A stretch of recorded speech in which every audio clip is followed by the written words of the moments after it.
Hello दोस्तों, स्वागत है आपके अपने YouTube channel target civil services में।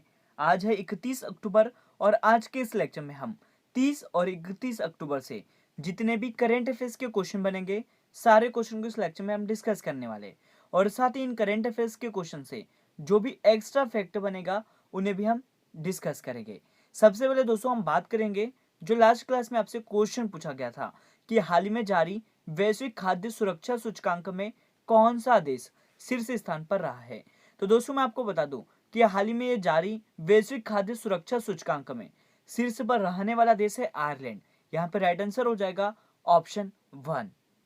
दोस्तों 113 देशों के वैश्विक खाद्य सुरक्षा सूचकांक में जो भारत की रैंक है वो 71वीं है। यहीं पे हम दोस्तों बात करें कि ये जो इंडेक्स है इसको इकोनॉमिस्ट इम्पैक्ट द्वारा डिजाइन और निर्मित किया गया है। और यहाँ पे हम बात करें कि टॉप 3 कंट्री कौन कौन सी है, तो फर्स्ट पर है आयरलैंड, सेकंड पर है ऑस्ट्रिया और थर्ड पर है यूनाइटेड किंगडम। ये टॉप 3 कंट्री है दोस्तों वैश्विक खाद्य सुरक्षा सूचकांक में। और भारत की जो रैंक है वो कौन सी है, तो 71वीं है। तो आपको याद रखना है कि ये जो वैश्विक खाद्य सुरक्षा सूचकांक है इसमें शीर्ष स्थान पर कौन सा देश रहा है, तो ये आयरलैंड रहा है। और साथ ही दोस्तों भारत की रैंक याद रखना है आपको, ये कौन सी है, तो 71वीं है। और अब दोस्तों स्टार्ट करते हैं कल के क्वेश्चन का रिवीजन।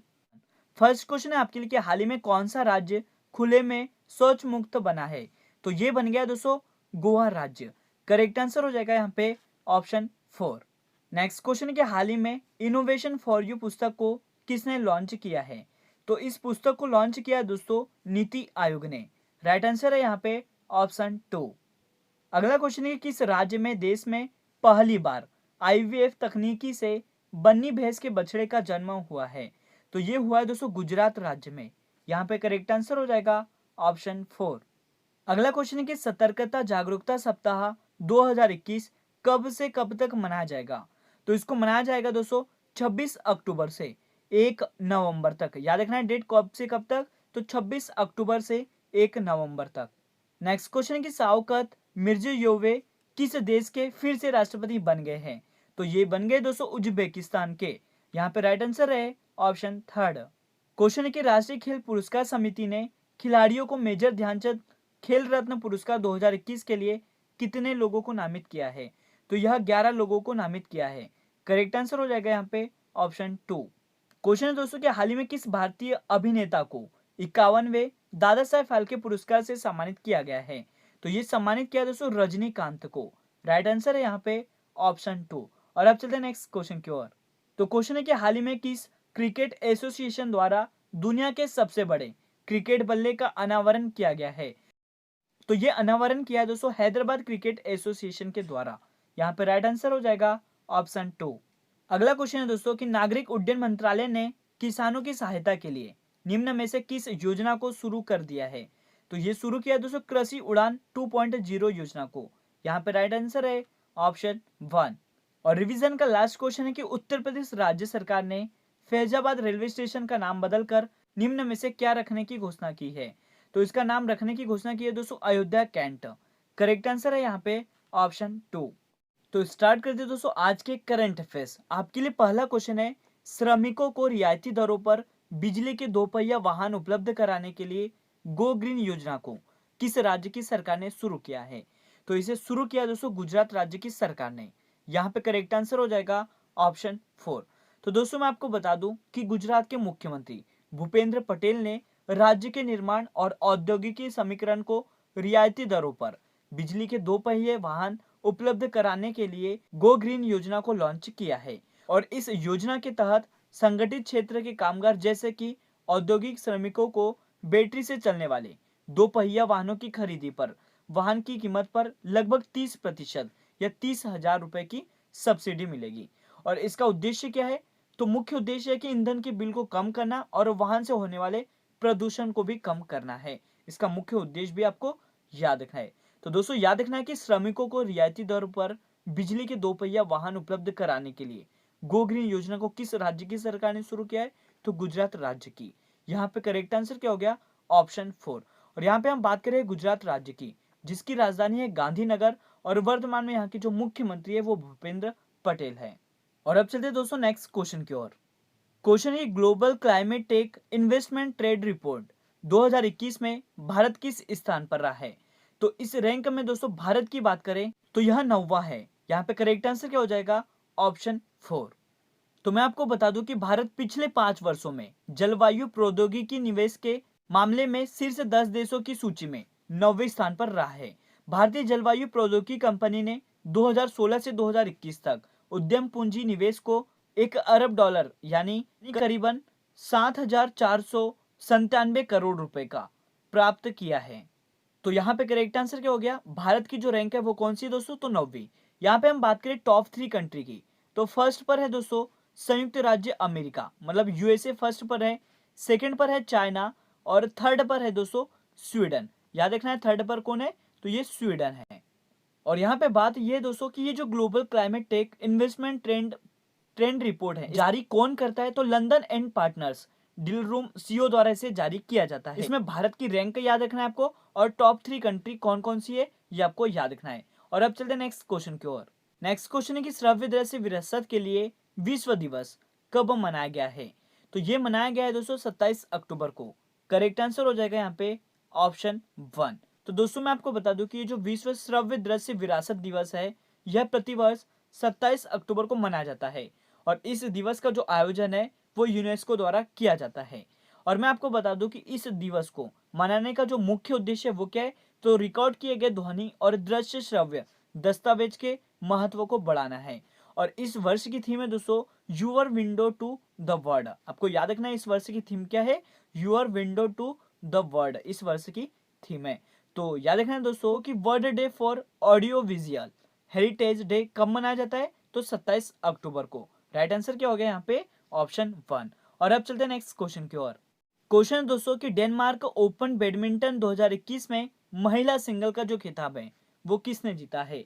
तो इस खिताब को जीत लिया दोस्तों अकाने यामागुची ने। करेक्ट आंसर हो जाएगा यहाँ पे ऑप्शन 1। और आप देख सकते हो दोस्तों ये है अकाने यामागुची जो कि जापान की है। तो डेनमार्क ओपन बैडमिंटन 2021 में महिला सिंगल का खिताब किसने जीता है? तो अकाने यामागुची ने। यहाँ पे दोस्तों मैं आपको बता दूं कि ये जो डेनमार्क ओपन 2021 टूर्नामेंट हुआ था तो इसमें सबसे पहले हम बात कर लेते हैं दोस्तों मेंस सिंगल की। तो इसमें कौन है? विक्टर एक्सलेनन है। और साथ ही यहाँ पे दोस्तों महिला सिंगल की बात करें तो ये कौन है? अकाने यामागुची है। और मेंस डबल ताकुरुको होकी और युगो कोबाशी है जो कि जापान के है। महिला डबल की बात करें तो ये हुआंग डोम्पिंग और जेंग यू है जो कि चाइना के हैं। और मिक्स्ड डबल की बात करें दोस्तों तो इसमें यूटा वातानाबे और अरिसा हिंगसिनो है जो कि जापान की है। तो आपको याद रखना है इसमें कि महिला सिंगल का जो खिताब है वो किसने जीता है? अकाने यामागुची ने, जो कि कौन से देश की है दोस्तों? जापान की है। और अब चलते हैं नेक्स्ट क्वेश्चन की ओर। अगला क्वेश्चन है दोस्तों कि भारत के सबसे बड़े सुगंधित उद्यान का उद्घाटन कहां पर किया गया है? तो इसका उद्घाटन किया है दोस्तों नैनीताल उत्तराखंड में। राइट आंसर हो जाएगा यहाँ पे ऑप्शन 1। तो याद रखना है आपको कि भारत के सबसे बड़े सुगंधित उद्यान का जो उद्घाटन है वो कहां पर किया है? तो नैनीताल उत्तराखंड में। तो दोस्तों मैं आपको बता दूं कि उत्तराखंड वन विभाग के अनुसंधान केंद्र ने नैनीताल जिले के लाल कुआं में एक सुगंधित उद्यान खोला है। और यह उद्यान दोस्तों 3 एकड़ में फैला हुआ है और इसमें लगभग 140 विभिन्न सुगंधित पौधों की प्रजातियां भी पाई गई है। और ये जो सुगंधित पौधे हैं इनकी प्रजातियों के साथ साथ दोस्तों यहाँ पर 24 तुलसी की प्रजाति के पौधे भी मिलते हैं। और इस एरोमेटिक गार्डन की जो स्थापना करने का मुख्य उद्देश्य वो क्या है दोस्तों? तो तुलसी और अश्वगंधा जैसे पौधों की प्रजातियों को संरक्षित करना और इसके महत्व को लोगों को बताना भी है। तो याद रखना आपको कि भारत के सबसे बड़े सुगंधित उद्यान का जो उद्घाटन है वो कहाँ पर किया है? तो नैनीताल उत्तराखंड में। और अब दोस्तों यहाँ पे हम बात करें उत्तराखंड राज्य की, जिसकी राजधानी क्या है? देहरादून। और समर कैपिटल है दोस्तों गैरसैंण। बात करें दोस्तों यहाँ पे वर्तमान में मुख्यमंत्री कौन है? तो यह पुष्कर सिंह धामी है।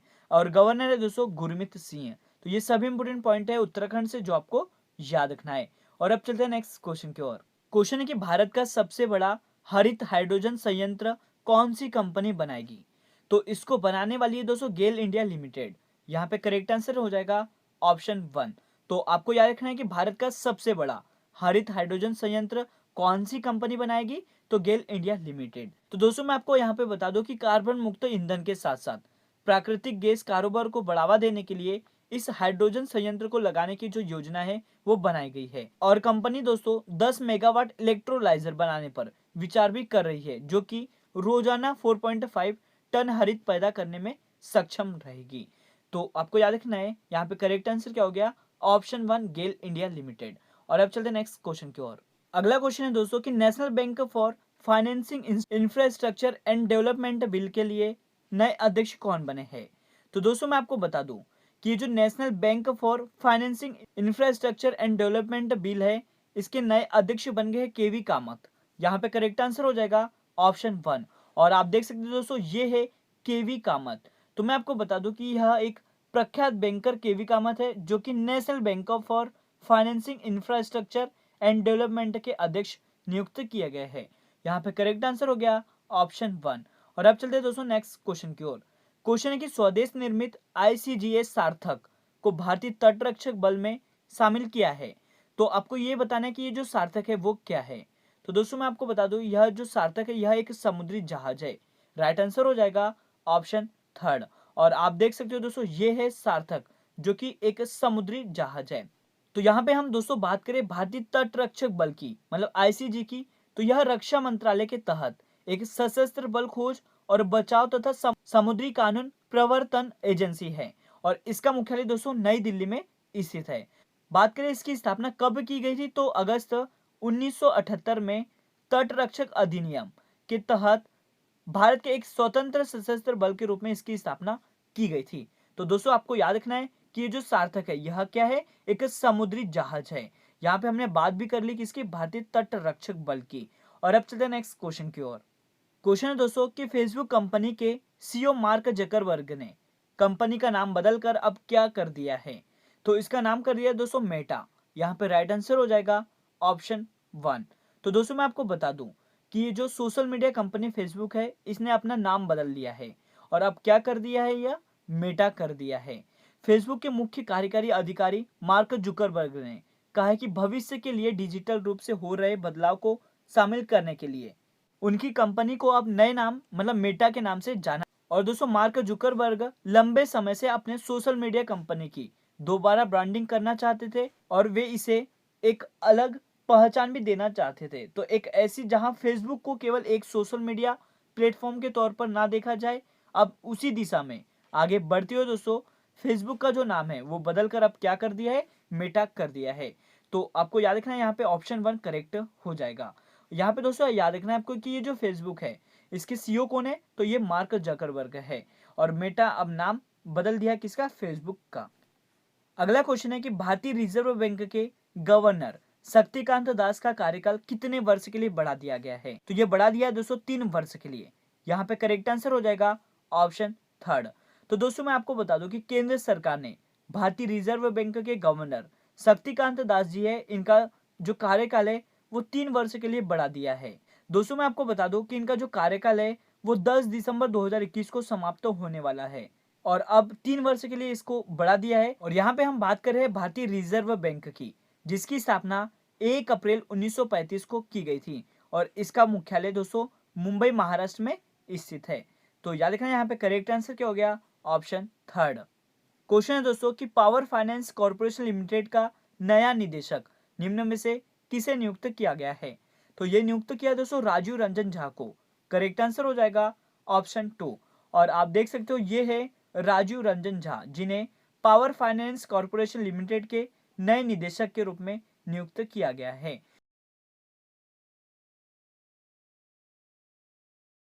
और अब दोस्तों बात करते हैं आज के क्वेश्चन ऑफ द डे की। तो आज का जो क्वेश्चन ऑफ द डे है वो देख लेते हैं। तो आज का जो क्वेश्चन ऑफ द डे है आपके लिए कि भारतीय अंतर्राष्ट्रीय फिल्म समारोह का 52वां संस्करण किस राज्य में आयोजित होगा। इसका सही जवाब आपको कमेंट सेक्शन में देना है। तो दोस्तों आज का लेक्चर यहीं पर एंड होता है। अगर आपको हमारा लेक्चर अच्छा लगा हो तो इसे लाइक करिए, शेयर करिए। अगर आप इस चैनल पर नए हो तो इसे सब्सक्राइब भी जरूर कर ले। Thank you so much guys for watching this video. Bye bye, take care.